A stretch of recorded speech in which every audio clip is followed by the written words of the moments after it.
وأهلنا وأولادنا وجميع مشايخنا ومعلمينا وطلبتنا وطالباتنا. Pagi ayat hizib disempurnakan dengan yasinnya, kalau mampu dengan 3 hizib, hizib bahar, hizib nasr, hizib nawawi. Nanti mental kita itu akan naik kan. Orang itu untuk mempertahankan imannya, mempertahankan prinsip kebaikannya itu perlu ada mental, perlu ada rasa yang kuat dalam hati. Nah, kalau orang itu wiridnya istiqomah, insya Allah Allah akan jaga mental dia. Kalau wiridnya pagi itu lengkap, sore lengkap, rasanya ngangkat gunung Lawu itu ringan. Orang itu sangat terpengaruh dengan rasanya. Rasa lapar, cari warung, cari makanan. Rasa marah, pengen cari pelampiasan kemana.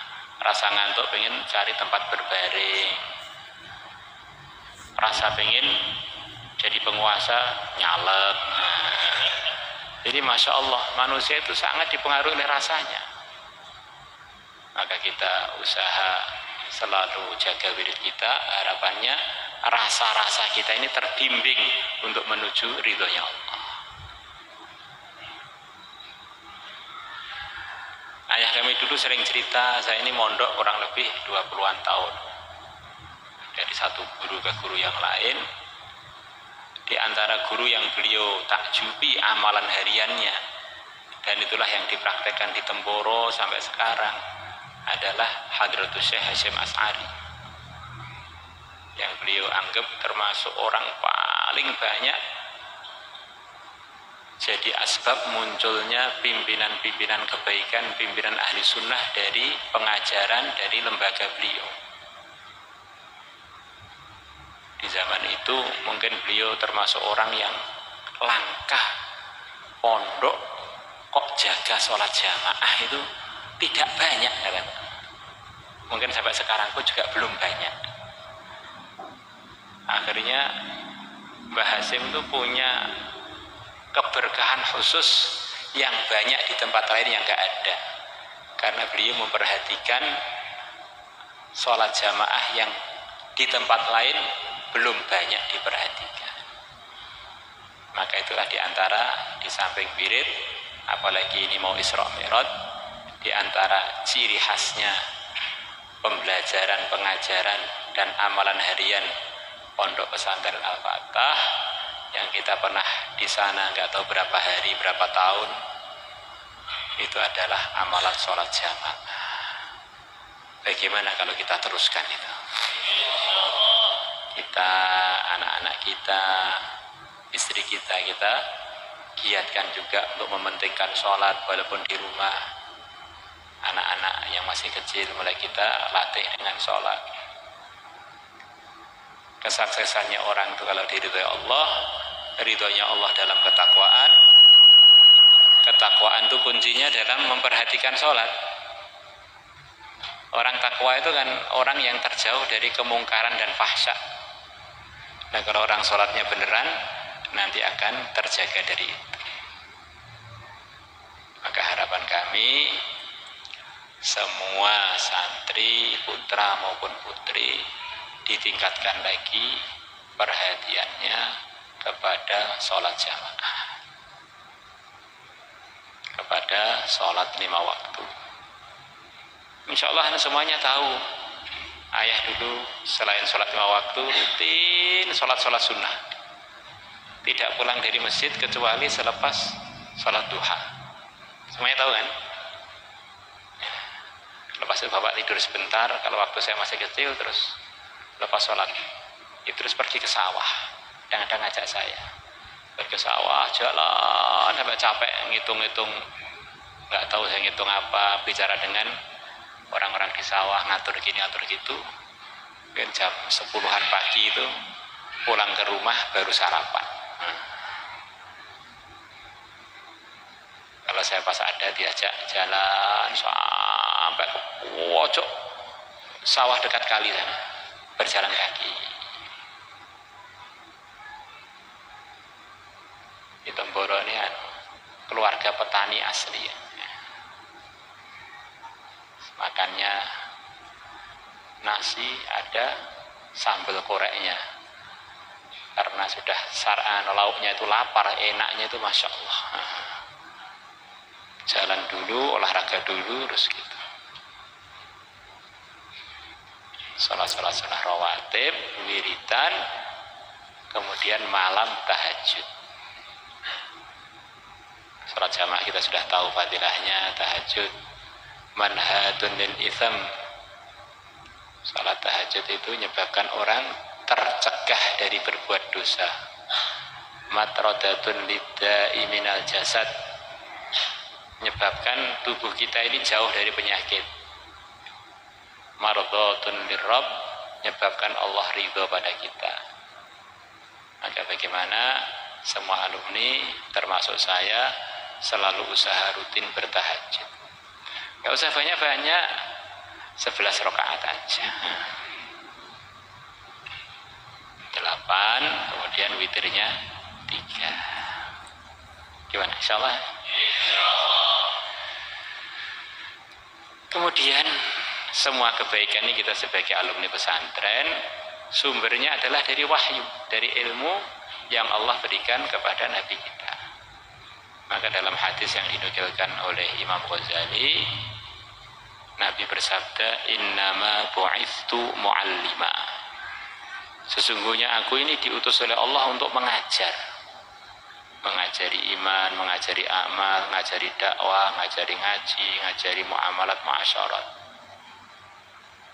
Maka diusahakan semua alumni ini punya kesibukan ngajar sekemampuannya. Walaupun ngajar Iqra, Qaidah Nuraniyah, Qaidah Baghdadiyah, supaya mendidik diri kita sendiri. Karena kuping paling dekat itu ya kuping kita sendiri kan, bukan kupingnya orang. Akhirnya kita ini program harian kita itu menasihati kita. Sebetulnya ngajar bukan untuk orang lain, untuk diri kita. Akhirnya kita ini sering ketemu dengan Quran, sering ketemu dengan pelajar Quran, ketemu dengan pelajaran agama, pelajaran fiqh, pelajaran tauhid. Harapannya nasihat harian tadi akhirnya menghalangi kita dari macam-macam keburukan, mengekalkan kita dalam kebaikan, kapan aja wafat dalam kondisi diridhai oleh Allah. Walaupun dulu di pondok nggak sampai selesai, bisanya fasolatan, ajarkan fasolatan. Bisanya ngajari wudu, ajari wudu. Bisanya ngajak ke masjid, ngajak ke masjid. Bisanya apa? Jangan sampai hidup kita ini tidak sibuk untuk menyampaikan kebaikan dan mengajarkan kebaikan. Ini diantara sayangnya Nabi kepada umat, balighu anni walau ayah. Orang itu punya ilmu satu aja, oleh Nabi sudah diperintahkan untuk nyampaikan. Kalau ilmu satu yang kita punya tadi kita sampaikan pada 10 orang, berapa pahala kita? Kalau kepada satu kampung, berapa pahala kita? Dan insya Allah yang pernah ngaji di Temboro, bukan hanya satu ayat taunya, ratus-ratus ayat, ratus-ratus hadis. Maka kesempatan untuk jadi yang sangat beruntung di akhirat itu besar. Satu ayat saja bisa beruntungnya luar biasa. Makanya kita tahu mengenai fadilahnya sholat jamaah, kita sampaikan pada tetangga kita, sampaikan kepada kampung sebelah, sampaikan kepada pulau sebelah, sampaikan pada luar negeri. Dengan satu dagangan kita sudah jadi kaya raya. Kemarin itu ada tamu dari Yaman, seorang wanita. Ingin nemui saya, terpaksa saya temui ya, Masya Allah. Sebenarnya saya nemui wanita itu agak berat. Nah, karena istrinya sudah 4, gak bisa nambah misalnya gitu ya. Wanita asli orang Yaman. Ketemu. Ternyata dia ini seorang syarifah al-Attos, miliuner. Dagangnya apa? Dagang areng. Dia ini dagangnya dagang areng. Ngambil arang dari Indonesia dijual ke Eropa. Dia sudah pesan sekian ratus kontainer mau dibawa. Sekaligus dia hakim di negeri Yaman. Profesor pisan. Apal Quran pisan. Ini wong itu ramen gitu, Masya Allah. Terus bilang saya mau mau buat madrasah di Temboro, boleh apa tidak? Mau buat madrasah, semua biaya dari saya. Saya pengen dapat pahala untuk ayah saya untuk itu. Ya boleh aja. Kenal enggak? Ada orang bawa teko-teko nggo duit kan. Masya Allah. Beneran sebelum saya kesini 1 hari yang lalu ya, 2 hari yang lalu. Punya perusahaan di Kanada, perusahaan dan di Jerman, punya perusahaan di Surabaya, dan macam-macam. Dagangnya dagang areng. Maksudnya gimana? Jadi dengan dagang areng yang diseriusi lo bisa kaya raya. Nah kita ini kalau punya ayat Quran diajarkan, bisa Fatihah dikit-dikit diajarkan, kaya raya beneran dunia akhirat. Kalau duit-duit dunia itu belum tentu manfaat di akhirat. Tapi kalau agama ini memang manfaatnya permanen. Toko loh yang manfaatnya belum tentu, datang aja kita serius bukanya. Sawah belum tentu panen aja kita nyangkul sampai tangan kita melepuh. Jadi agama itu pasti untung, dan untungnya langsung, walaupun kadang-kadang ngambilnya nanti. Sebetulnya begitu kita baca sholawat ya sekarang ini juga dapat pahala. Sekarang juga kita dapat doanya Nabi. Sekarang juga kita dikenal Nabi dengan orang tua kita. Maka kita ini ingin mengistimewakan diri kita dengan memenuhi diri kita dengan pelajaran-pelajaran yang dulu telah kita pelajari dan kita perjuangkan, kita sampaikan. Jangan jadi orang yang pasif, cari mangsa. Sambil ke sawah cari pahala, sambil ke rumah cari pahala, sambil ke toko cari pahala, terus jadi orang aktif. Bagaimana? Insya Allah. Kemudian bagi santri-santri yang ada kemampuan lebih, alumni-alumni yang punya kemampuan lebih, bagaimana kita ini juga ikut memajukan pondok-pondok yang ada di daerah kita. Ikut bahsul masailnya, kemudian ikut di dalam memajukan perjuangan Ahlus Sunnah, Akidah 50, kemudian juga ikut lembaga bahsul masail yang rudut pada al-firaq ad-dhalah, aliran-aliran yang keluar dari Ahlus Sunnah. Apa itu Syiah, kesesatannya di mana? Apa itu Wahabiyah, kesesatannya di mana? Jawabannya bagaimana? Apa itu MTA, apa itu Persis? Karena nanti kirim oleh Allah bukan sekedar menyampaikan kebaikan loh, untuk nerangkan ini salah, ini salah, ini salah. Ini diantara tanggung jawab kita bagi kita yang ada kemampuan, ditingkatkan lagi, bukan sekedar seperti yang telah disampaikan, meningkat lagi ke situ itu. Bahkan harapannya kita ini tambah tua, jiwa boleh tua kan, badan boleh tua, tapi jiwa kita ini kan muda terus. Jiwa kita ini diciptakan untuk kekal. Di umur kita jangan dikaitkan dengan semangat kita. Semangat itu seharusnya nggak boleh padam sampai kapanpun. Kalau jiraga kita ini memang diciptakan untuk rusak, tapi nyawa kita kan untuk kekal. Maka umur berapapun kita ini terus usaha meningkat amal kita, zikir kita, zikir dakwah kita, kemudian juga keilmuan itu. Rajai ang takuna ayyakuna kulla wahidin minal hadirin tadrijiyan yatakallamuna al-arabiyyata bil fasahati wat talaqati. Kullama zada umruhu zada ilmu, zada taqwahu zada ilmu. Tambah tua tambah semangat ngaji, praktek. Imam Zahidi umur 40 tahun baru berangkat mondok. Ini termasuk tokoh mazhab Syafi'i.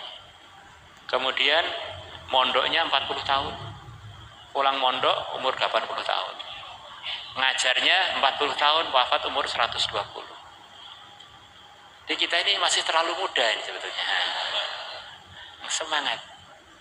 Saya kemarin ke Kalimantan Barat ketemu namanya Mbah Muslimin. termasuk tempat yang kita ada istimewa di sana, yang hadir lumayan banyak, ada katanya 6 ribuan, banyak yang hadir ulama, tokoh-tokoh habaib. Mbah Muslimin itu umurnya sudah 120 tahun, masih semangat hurut, semangat menyembelih sapi untuk pertemuan seperti itu. Maksudnya orang zaman sekarang 120 sebenarnya juga masih ada dan masih lumayan sehat, masih bisa naik sepeda ontel 15 kilo 120. Jadi sepertinya memang orangnya suka kena panas, bukan suka ASEAN begitu ya, karena rumah beliau juga panas, masjidnya panas, keringetan terus, dan juga nggarap sawah, zaman nggarap sawah itu. Selama kita masih hidup, bagaimana selalu berkarya. Insyaallah amal infiratinya dijaga, fikir umatnya diistiqomahkan, kemudian diri kita bagaimana terus ada peningkatan terus. Guyonannya orang-orang soleh, untuk kemerosotan tuh gak perlu usaha. Kita diam udah merosot sendiri. Kita nggak punya aktivitas sudah merosot sendiri. Tiba-tiba sudah merosot amalnya, merosot kesehatannya, merosot pertemanannya, merosot sendiri. Kalau pengen peningkatan kita perlu ada usaha. Ini bahasa awam yang sebetulnya ini ya memang pilihan Allah, ada usaha. Dulu di Temboro banyak orang-orang yang setoran Quran pada saya, bagus-bagus tajwidnya. Lama nggak ngimami jadi seperti awam lagi urusan tajwid. Jadi lemah begitu, memang nggak dirawat. Walaisa bainahu wa baina tarukihi illa riyadatu mri'in bifaqih. Tajwid nggak tajwid itu tinggal latihannya. Kalau sudah orang nggak mau ngelatih rahangnya ya akan melemah. Nggak mau ngelatih mulutnya melemah. Jadi bagaimana dulu di pondok Zaitun koma zaitun kayak iso beda nih, mulai malah jadi profesor iso ngarang nahwu dhewe. Ya, tambah meningkat, maksud saya jangan tambah lupa. Insyaallah. Kemudian usahalah sekemampuannya teman-teman alumni ini bisa ada waktu, apalagi ini sedaratan dengan kita. Nggak tahu berapa bulan sekali bisa ziarah guru-gurunya yang di Temboro yang sudah wafat atau masih hidup. Manusia ini banyak terpengaruhi dengan lingkungannya. Karena manusia ini kan terciptakan dari tanah. Ini sebelum musim hujan ini kan tanah di mana-mana kering, begitu musim hujan di mana-mana becek, banjir. Nah, kita begitu itu, lingkungan kita itu sangat mempengaruhi kita. Maka kita usaha untuk buat komunitas menyemangati. Alangkah baiknya antar alumni ada komunitas ayat hirzian bareng. Kalau bisa jangan online, kalau terpaksa online serap apa wis. Nah. Terus kemudian lewat Zoom ayat hirzian bareng. Nah. Bahthul masail bareng. Cari kerjasama, jangan cari ikhtilafnya. Nah. Ini sama alumni Al-Fatah apa yang bisa dikoordinasikan. Bareng-bareng bangun pesantren. Bareng-bareng bansos ke daerah miskin untuk kita berdakwah bareng-bareng ke sana.